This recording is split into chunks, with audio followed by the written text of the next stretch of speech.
Boa noite amigos, Camila, Ari, Leila, boa noite.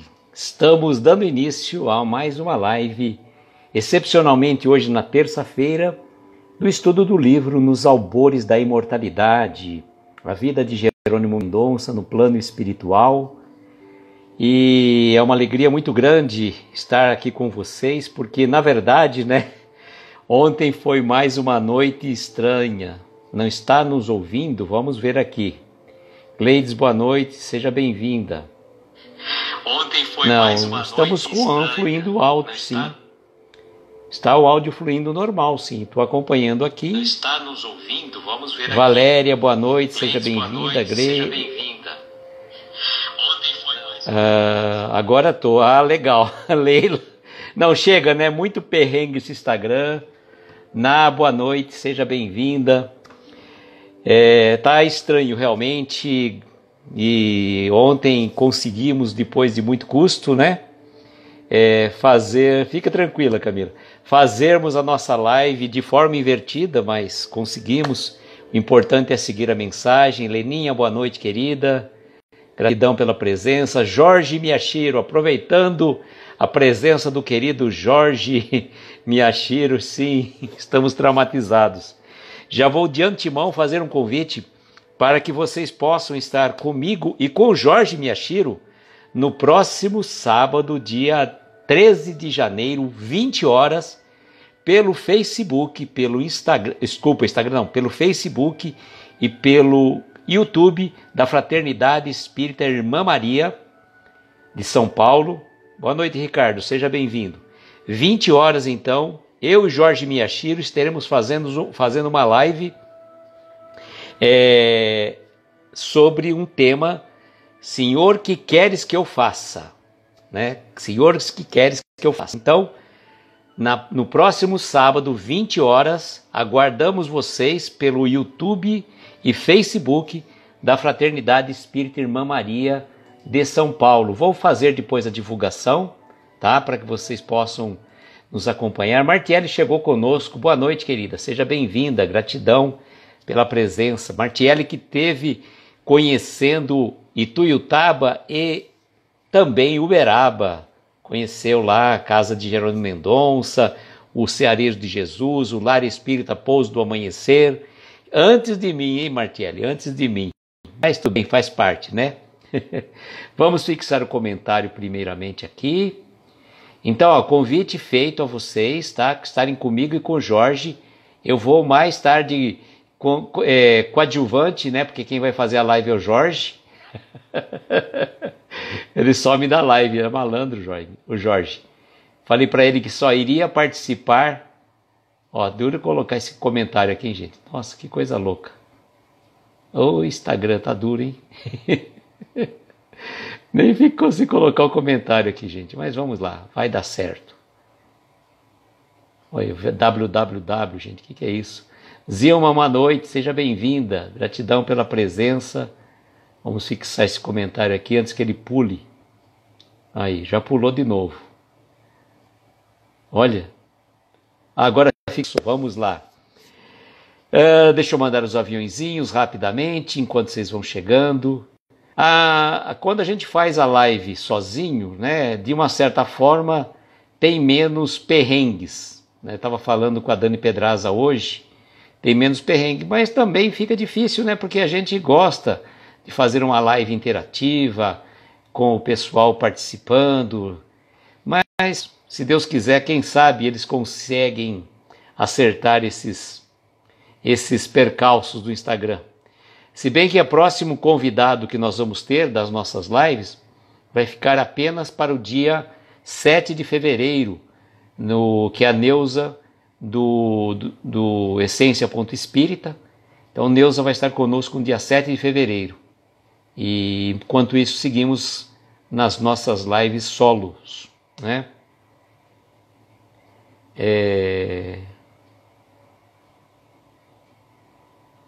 não é a Babi que fez o engasgar, Boa noite, Will, seja bem-vindo.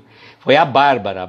Embora a Babi também chama Bárbara, nós temos várias Bárbaras. Temos a Babi, que é que é a nossa Bárbara lá de Recife, tem a Bárbara Mota de Sarzedo e temos também a Bárbara Stephanie.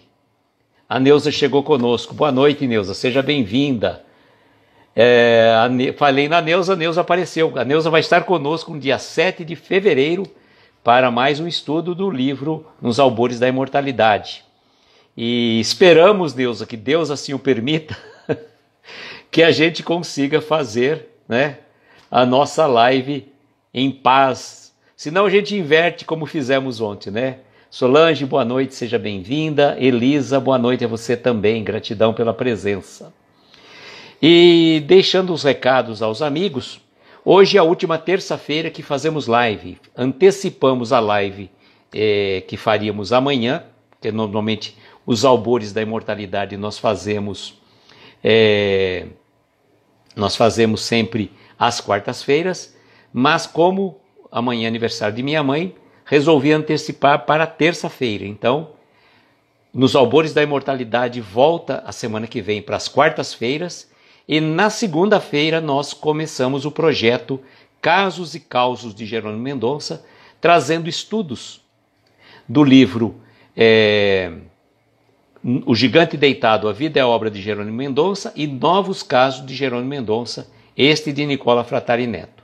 Leila, a live foi muito boa e já dei pilha para a Bárbara para ela começar a fazer lives também, uma vez por semana, embora ela já participe das lives do Lar de Jesus. Boa noite, Débora, seja bem-vinda. Embora ela já participe das lives do Lar de Jesus, nós convidamos então a Bárbara Stephanie, que reside em Pedro Leopoldo. Então quem for a Pedro Leopoldo pode procurar a Bárbara, que ela vai ciceronear vocês com toda gentileza, com toda alegria que ela lhe é peculiar. E vocês viram que essa menina que ela falou que ela tem, né, um rosto angelical, engana a idade, ela tem um carisma muito mágico. Quem não pôde assistir a live de ontem, recomendo que assista. E nós falamos sobre amizade e foi muito gratificante, Bom, gente, vamos ao que interessa, né? Enquanto estamos conseguindo dar cabo do nosso Instagram, hoje é uma história interessante, tá? Hoje é uma história interessante e eu só vou fazer um breve comentário do capítulo anterior, do capítulo 25, no limiar da reencarnação, quando Jerônimo foi até a Colônia Verde e ele teve contato com o Zezé Frattari, que deve ser uma tia-avó do Nicola, que cuidava de uma parte do acolhimento de crianças que vinham partir para a reencarnação, no processo reencarnatório. E nessas e outras, fazendo todo um apanhado ali, acolhendo o Jerônimo também ali, que foi fazer uma visita, né? Ela comenta um pouco sobre a história de um pequeno chamado João Carlos. João Carlos, que é um personagem que vocês vão ver correndo um pouco mais à frente. A Débora está toda de verde, né, na sua foto nova de perfil, e mandando os corações de esperança para todos nós, né, Débora? Muito bom, muito bom. Então, João Carlos é uma história que ele relatou, que Zezé relatou no capítulo anterior, que eu vou repetir para vocês, tá, rapidamente. Este é João Carlos. Desencarnou há pouco tempo, vitimado por uma doença burilante de seu espírito. Os pais chorosos e toda a família inconformada emitem pensamentos de revolta, chegando como dardos envenenados até o pequenino. Ele então se descontrola, como você prevenciou a crise imediata. Deve reencarnar brevemente para cumprir outros objetivos de renovação. A doença emergiu para interromper o curto estágio junto aos pais, marcado um processo de acerto espiritual entre os três. Por enquanto, o pequenino encontra-se em ligação obsessiva junto aos familiares, necessitando tratamento acertado para desvencilhar-se desses elos doentios a fim de se prosseguir às novas paragens. Gente, vejam só, a criança partiu para o plano espiritual recém bebê ainda praticamente, não é? E os pais, apegados ao filho, ficavam emitindo vibrações que funcionavam como dardos para aquele espírito no plano espiritual. E por conta disso, quanta dificuldade para aquele espírito conseguir estar no plano espiritual para que ele possa reencarnar novamente. Mas a questão que eu quero trazer a vocês é lembrar de um personagem que Jerônimo lá atrás foi encontrar em Ituiutaba, que vocês devem estar lembrando que é tal de Gervásio. E Gervásio é um personagem que vai estar presente nessa história de um processo de vidas anteriores. Então peço que vocês prestem bastante atenção no que nós vamos ler, pois realmente traz uma explicação de uma vida pregressa de Gervásio, tá? Agora eu não vou conseguir cumprimentar vocês, então nós vamos para o capítulo 26, um livro de 37 capítulos, estamos já nos aproximando ao final, né? Então, capítulo 26, Desfazendo Sombras. Jerônimo relata assim: seguimos do Instituto da Reencarnação para o solar. Aproximamo-nos de Gervásio a fim de conversar um pouco mais e auxiliá-lo em sua recuperação. Ele continuava imerso naquela neblina espiritual, reflexo de seus pensamentos de remorso. O momento era oportuno, pois ganhamos sua confiança e ele se sentia aconchegado com a nossa presença, conforme os médicos intuíram. Saudamo-nos como da primeira visita. Dissemos, em tom muito amável, o quanto ele nos era caro. Garantimos estar ao seu lado enquanto necessitasse de nossa companhia. Ele ainda insistiu. Preocupar-se com o malfeitor? Conversava conosco sob o efeito de autopunição, ainda com o rosto voltado para a parede do quarto. Todavia, durante a visita, percebemos nele a fisionomia mais descansada, como se uma predisposição a alimentar novos sentimentos começassem a nascer. Imediatamente fizemos o convite. Gervásio, os benfeitores que estão cuidando do seu caso pediram para informar-lhe que chegou o momento de você se desfazer desses pensamentos sombrios. Deixe o remorso e a descrença, meu querido, para abraçar a fé renovadora e o trabalho com Jesus. Somente na ação conseguirá corrigir os débitos que o deprimem. E Gervásio diz: como alguém que assassina a felicidade de muitos pode encontrar alívio? Insistiu obcecado. Há um recurso que necessita conhecer. Uma viagem para dentro de si oportunizará novas correntes de emoções e pensamentos, capaz de recuperá-lo desse estado. Você necessita se permitir a esse e dar a chance de reerguimento, pois nada é para sempre. Falamos com tal carinho, buscando impulsioná-lo à renovação, que antes mesmo que terminássemos nossa fala, ele estendeu-nos a mão, como a dizer que nos seguiria. Só podia agradecer a Deus para demovê-lo daquela prostração escravizante. Seguramos sua destra imediatamente, como um pai amoroso a sentir as mãozinhas do filho que aprende a dar os primeiros passos. Levantamo-nos do leito e a ele também se levantou. Amparando-o, chamamos pelos enfermeiros que apostos estavam e seguimos para a saleta preparada para recebê-lo e iniciar o tratamento. Fazer uma pausa aqui, cumprimentar Denise, cumprimentar Vanessa, que chegou também, e acho que a Natália também chegou aí também. Boa noite a vocês. Bom, o que aconteceu? O Gervásio, vocês viram que a primeira visita que Jerônimo fez a ele, na região de Tuiutaba, estava realmente prostrado numa situação de profundo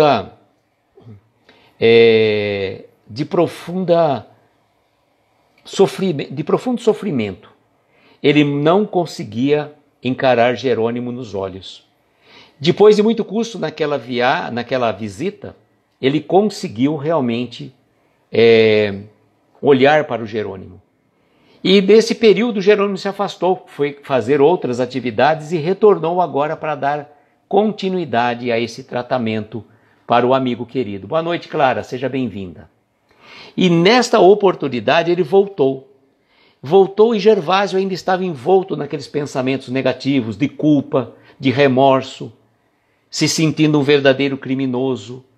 E a gente deve imaginar como deve ser difícil para o espírito quando ele toma consciência da sua realidade espiritual, que ele continua vivo, que por mais que ele tenha tido uma vida aparentemente tranquila, fazendo mal para outros semelhantes, ele acaba trazendo remorso.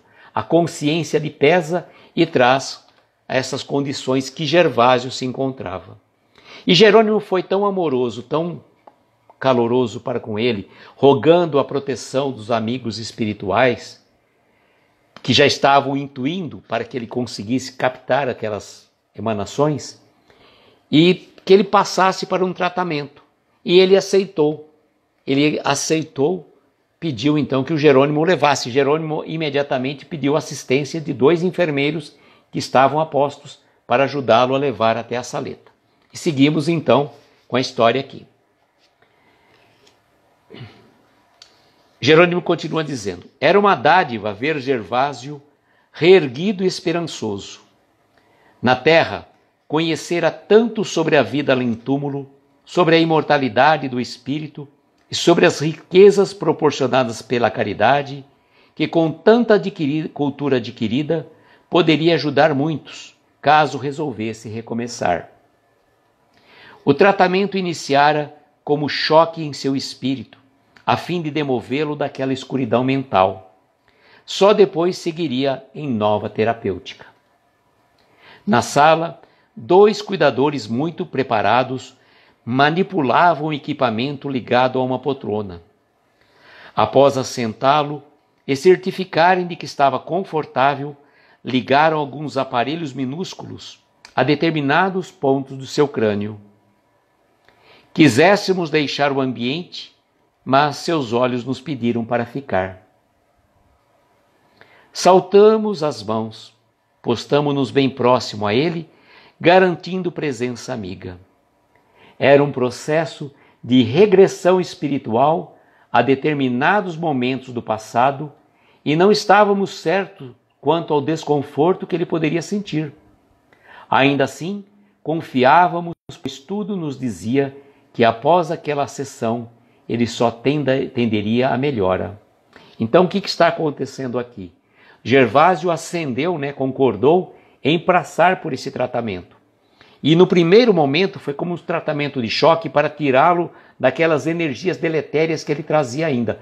Vejam que na condição de espíritos, quando estamos enraizados no mal que praticamos, no remorso, na culpa, esses sentimentos formam uma nuvem densa ao nosso entorno, fazendo com que a gente não consiga ter a clareza necessária do momento que estamos vivendo. E Gervásio, depois de muito custo, concordou em passar.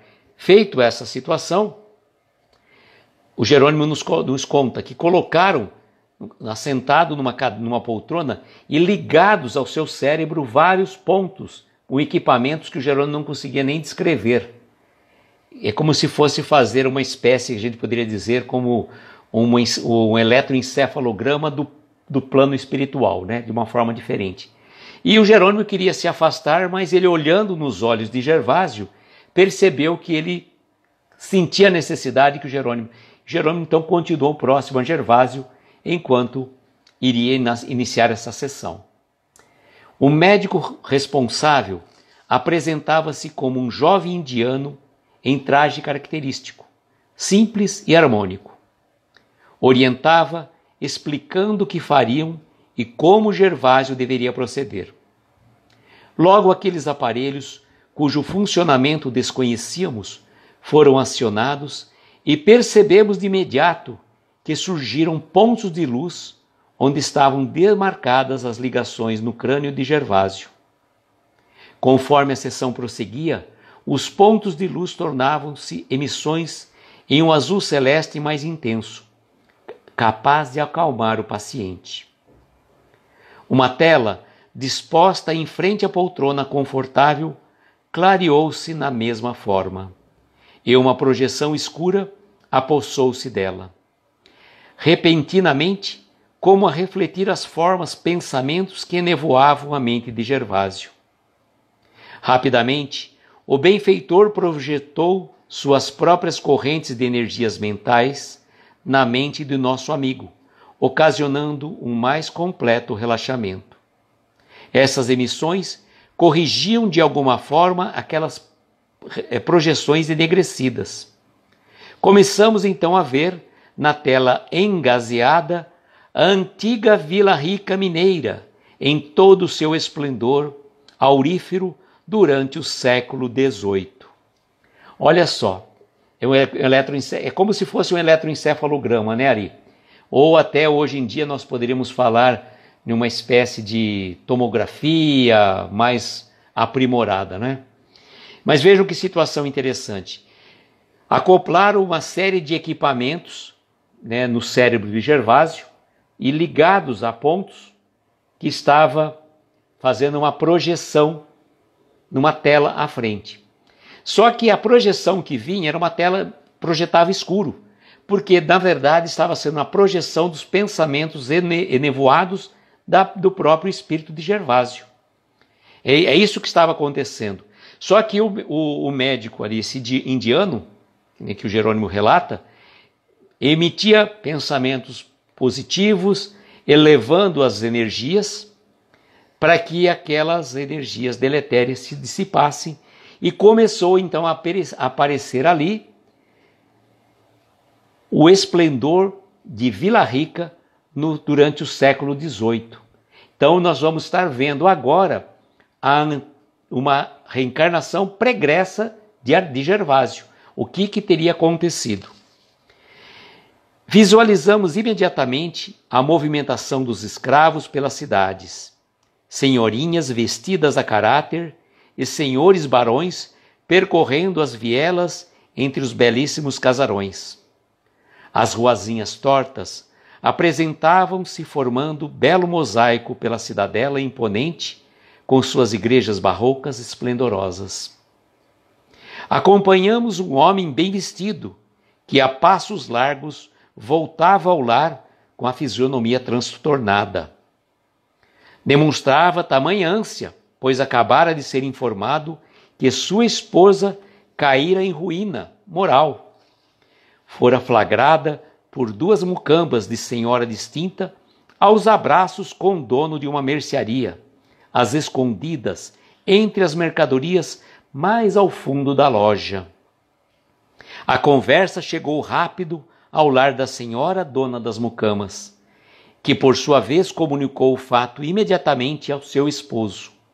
Este, sendo amigo de considerações impagáveis do distinto senhor, arriou um dos cavalos mais velozes para encontrá-lo nos arredores da cidade, junto a uma mina.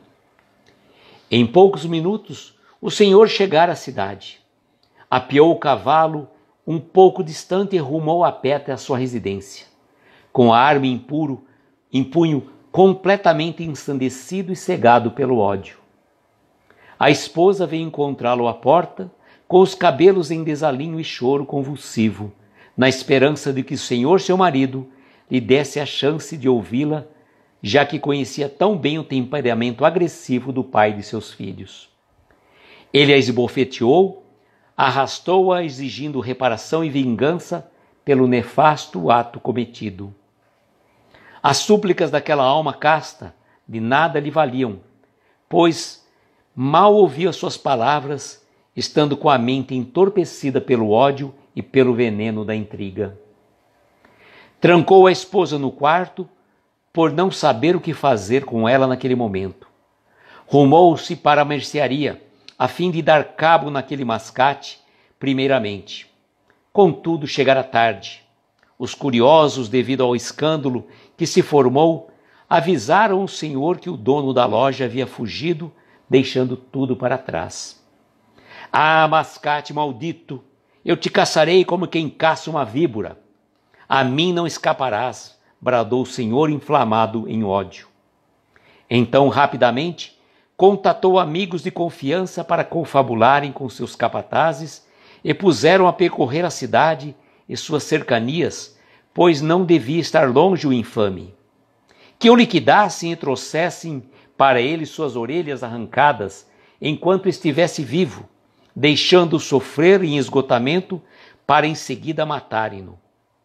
Assim fizeram os homens contratados. Enquanto isso, em sua casa espancou a esposa cruelmente e, mandando-o de volta à cidade distante, onde seus pais residiam, forjou o perdão estendido para que os filhos nesse confiassem a partir de então. Armou às escondidas outra emboscada, dando ordens para que assassinassem a esposa no meio do caminho. Seu álibi era perfeito, pois estava em casa a cuidar dos filhos, e colocou a culpa em ladrões, quiçá atraídos como castigo de Deus para aquela pecadora. Uma pausa. Boa noite, Livânia, seja bem-vinda.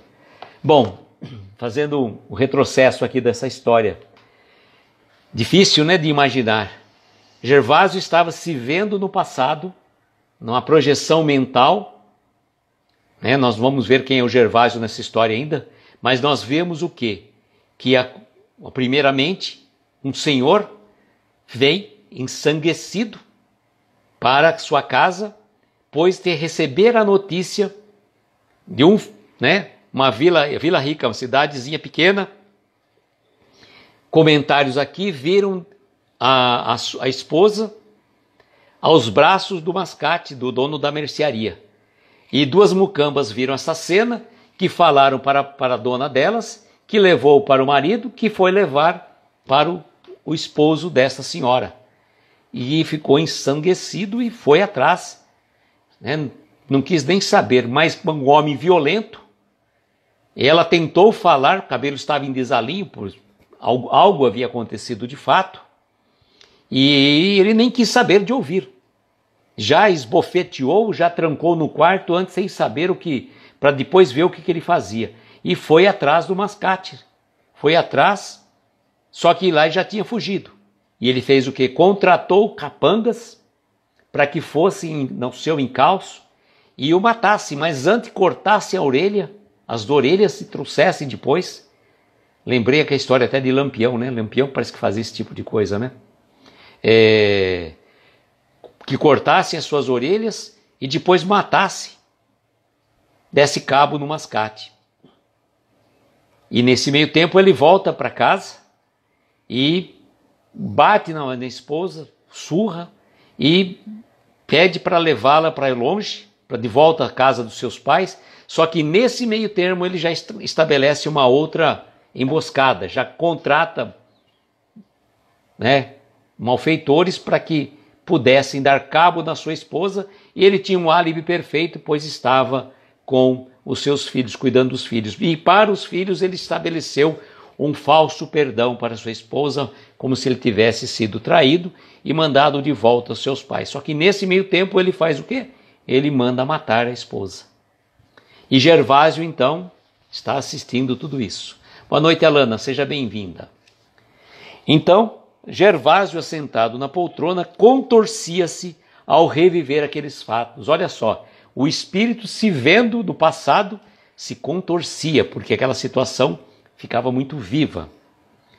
Quanta dor emergia em seu peito ao reviver tamanho emaranhado de padecimentos e conflitos. Lágrimas copiosas e sudorese o acompanharam em mal-estar visível, mas necessário, pois lhe remeteria ao início de nova caminhada. Embora fosse difícil para Gervásio, isso era necessário para que ele pudesse abrir a sua jornada evolutiva de aí em diante. Pela tela, acompanhávamos o refletir daquela sucessão de decessos, quase que da mesma forma que ele. As cenas nos deixavam bastante impactados, principalmente pelos sentimentos ocasionados pela violência, pela crueldade e pela completa ausência de Deus naquele coração. Vimos ainda o senhor de Vila Rica encaminhando os filhos na existência e com a viuvez forçada, casando-se em segundas núpcias com moça mais nova, a qual deu à luz a mais filhos. Conduziu a vida de forma rígida e sacrificiosa. Anos adiante, já na espiritualidade, o senhor de Vila Rica deparou-se com Mascate, a lhe cobrar o assassinato juntamente com uma falange de espíritos desejosos de vingança. Momentos de dor e sofrimentos. Quando finalmente foi resgatado, passou a saber sobre os verdadeiros fatos ocorridos na distinta cidade. A esposa, na verdade, fora comprar um utensílio na mercearia, elevando apenas um dos filhos pequeninos. Sem suspeitar da afeição que o homem nutria por ela, ao pedir a ele tal mercadoria e acompanhá-lo até um corredor mais ao fundo, o Mascate agarrou forçosamente, não resistindo à proximidade de seu belo rosto. A casta senhora, entre o susto e o choque, tentou afastá-lo. Entretanto, calou o próprio grito, temendo o alvoroço. O homem, sentindo-se encorajado, forçava a beijá-la nervosamente. Neste momento, as mucamas entraram na mercearia e viram a cena. Voltaram-se imediatamente à casa e revelaram a sinhal que tinha presenciado. Ao descobrir a verdade, percebendo o equívoco dos assassinos e das conclusões precipitadas, o senhor enlouqueceu de pesar. Foi internado em hospital na espiritualidade até que os mensageiros oportunassem uma nova reencarnação. Despertou na carne para a curta existência em corpo cujo cérebro adoentado foi uma existência oportuna a fim de devolver-lhe a saúde mental, enquanto os espíritos conseguiram um tempo maior para reorganizar nova oportunidade de acertos, juntando a família para um segundo reencontro. Patrícia, boa noite, seja bem-vinda. Gente, que história tenebrosa, né? Ela vai continuar, tá? Continua semana que vem o desfecho dessa história. Não podemos adiantar, né? Só quem tem o livro que pode ler e adiantar os capítulos. Mas vejam que história interessante. Quando ele chegou no plano espiritual, o que aconteceu? O Mascate, que ele mandou assassinar, veio ele como cobrador. Veio como cobrador para, né, junto com uma falange de espíritos. E eu me lembro de uma situação muito particular de uma dirigente de uma casa espírita aqui de Araraquara, cujo centro tinha um trabalho maravilhoso de desobsessão, que ela contava que dentre os relatos, porque a pessoa passava pelo tratamento espiritual, passava por uma entrevista, por um tratamento, assistia palestra, tratamento espiritual, passe, água fluidificada, e depois que as pessoas iam embora, começava a reunião mediúnica. E aquele coitadinho que chegou ali na condição de obsediado, necessitado, quando o espírito que obsediava vinha trazer informações, ele trazia situações, ele me mandou me matar, tomou minhas terras, pegou minha esposa, me mandou matar meus filhos, fez um... E aí você fala assim, você fica com pena do obsessor. E nesta questão aqui específica, não estamos dizendo que o Mascate agiu involuntariamente. A senhora, a esposa desse senhor, que na verdade foi vítima de um assédio, e ela querendo não dar margem a gritar, se ela gritasse poderia criar um alvoroço, e ela se calou. Enquanto isso, surgiram as mucamas, que relataram o fato e virou toda essa história fantástica, mas verdadeira, pois é um relato de um caso na espiritualidade, que Jerônimo vem nos trazer com muita propriedade. E vejam que a história de Gervásio vai se misturar, dando um pouquinho de spoiler, lá na frente com o pequeno João Carlos. As coisas se entrelaçam nesse emaranhado. E fica difícil, né? Eu ficava até pensando lá no começo, quando eu estava lendo esse livro. Poxa, mas que estranho. Por que agora essa história aqui, depois uma outra história? Lá atrás tinha aquela família, lembra? Que nós já comentamos, cujo a filha estava com problema de saúde, o pai fez uma prece, veio assistência espiritual. Boa noite, Letícia, seja bem-vinda. E por conta disso, vocês vão ver que essas histórias vão todas se entrelaçar. E aí deixa um gostinho de quero mais para o final para vocês, né? Nós estamos caminhando para o final dos livros, mas o desfecho fica para a semana que vem. Então, é para vocês prestarem atenção qual as nossas ações têm consequência no plano espiritual. Não vai ter um tribunal, Deus não vai estar sentado num trono, né? Anjos e santos às direitas de Jesus, né? Fazendo um tribunal para nosso julgamento, nada disso. O nosso julgamento é a nossa consciência, que vem o arrependimento, o remorso e a oportunidade de resgate dos nossos erros cometidos.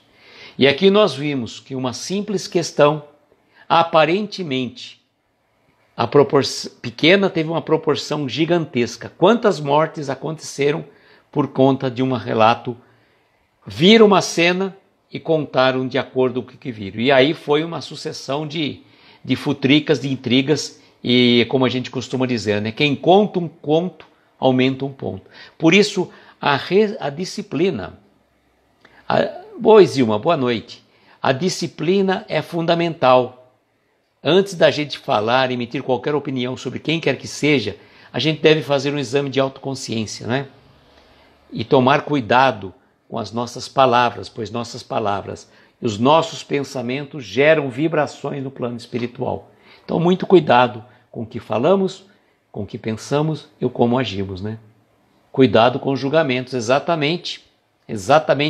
Nós vemos uma cena e já estabelecemos o julgamento, já condenamos, e olha o desfecho disso daqui, que situação.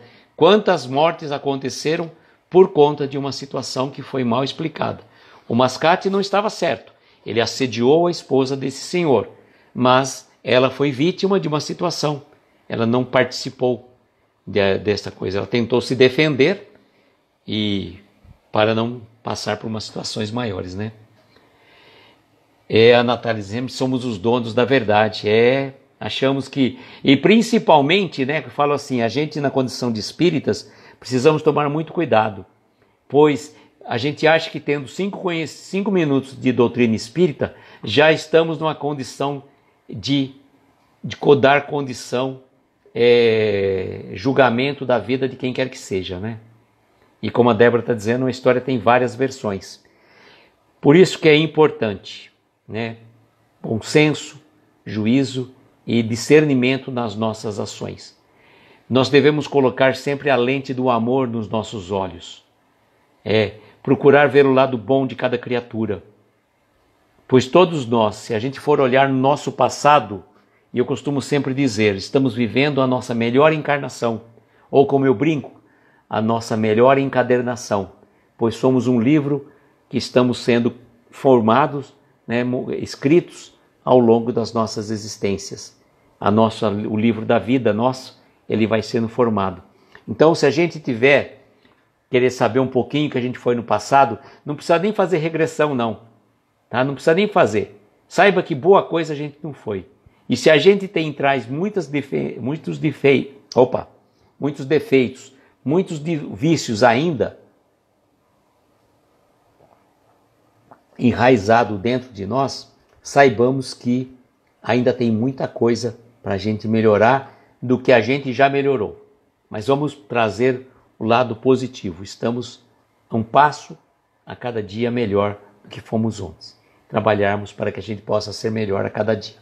Bom, e a semana que vem, então, dia 17, vamos para o capítulo 27 deste livro, O Desfecho, um livro que tem 37 capítulos, e nós vamos com esse livro, e o capítulo 38 seria, na verdade, o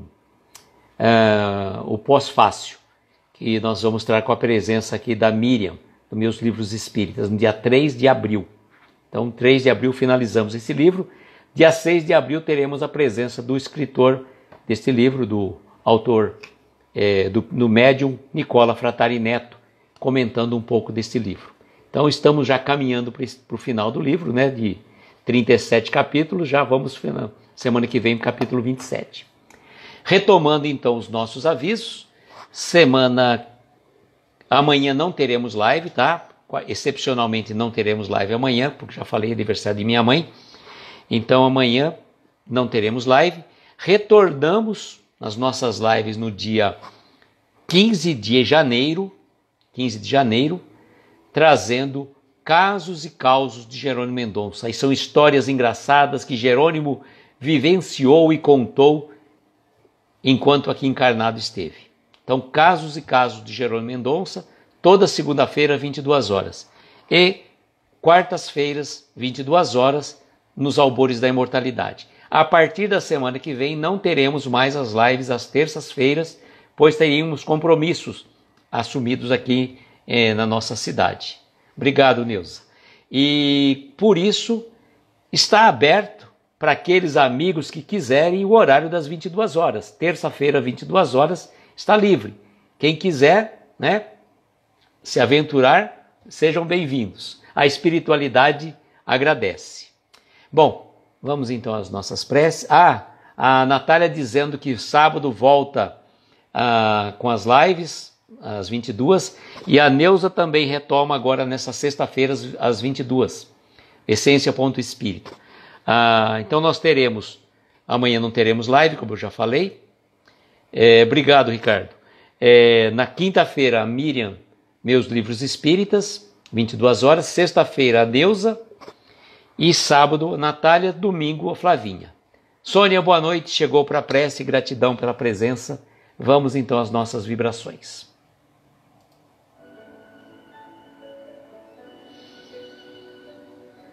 E assim, queridos amigos, convidamos a cada um de vocês, se assim sentir confortável, para fechar seus olhos, tomar uma inspiração profunda e conforme vai relaxando, vai soltando lentamente o ar, deixando-se envolver pelos acordes suaves desta melodia, que embala os nossos corações, que eleva as nossas almas, que nos traz paz, serenidade e conforto. Vamos mentalizar neste momento, ao nosso lado, a figura do nosso Mestre Jesus, este amigo querido, companheiro de todas as horas, que está aqui ao nosso lado, como sempre, cuidando de cada um de nós, nos amparando, nos protegendo e abençoando. E a Ele vamos pedir, Mestre querido, abençoe a cada um de nós que se encontra nesta live, abençoe cada um de nós que já passou por ela ou vai assistir depois. Abençoe os nossos lares, os nossos familiares, nossos entes queridos,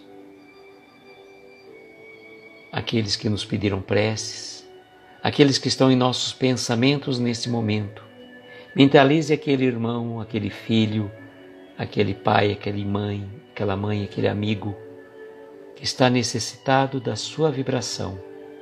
Envolva-o numa luz radiante, serena, que possa lhe dar paz, saúde e equilíbrio espiritual, físico e mental. Mestre amigo, possa visitar os lares dos doentes, visitar os doentes também nos hospitais, nas casas de repouso, que possa visitar aqueles que estão em abandono, em asilos, orfanatos ou prisões, ou perambulando pelas ruas. Que a equipe médica espiritual de Dr. Bezerra de Menezes derrame os remédios curativos nas águas aqui colocadas, que elas sirvam de lentivo de acordo com a necessidade de cada um de nós. E somos gratos, Mestre, pela oportunidade de aqui estarmos. Somos gratos a Jerônimo Mendonça, que por meio de Nicola Frattari nos trouxe relatos importantíssimos da vida no plano espiritual. Que possamos, baseados nessas histórias, nessas situações vividas, acerenarmos os nossos corações e cuidarmos da nossa jornada com muito amor, com muito desvelo. E agradecidos que somos, dizemos: Pai nosso, que estais nos céus em toda parte, santificado seja o vosso nome. Venha a nós o vosso reino, seja feita a vossa vontade, na terra, nos céus, em toda parte. Pão nosso de cada dia dá-nos hoje e sempre. Perdoa as nossas dívidas, como perdoamos aos nossos devedores. Não nos deixes entregues a tentações. Livra-nos de todos os males, pois teu é o poder, o reino e a glória para todos sempre. Que assim seja, Senhor, que assim seja. Olá, Gláucia, boa noite, querida. Gratidão pela presença, já estamos finalizando. Desejo a vocês, amigos queridos, como sempre, que nós tenhamos uma noite abençoada, de estrelas luminosas, amparar os nossos mais belos sonhos. Muita paz, muita luz, um beijo grande no coração de cada um de vocês. Quem puder estar conosco no próximo sábado, 20 horas, na Fraternidade Espírita Irmã Maria, Facebook, YouTube, será uma alegria contar com vocês. E aguardo vocês também na próxima segunda-feira, 22 horas, para mais um início de projeto Casos e Causos de Jerônimo Mendonça. Tchau, gente. Beijo grande no coração de cada um de vocês.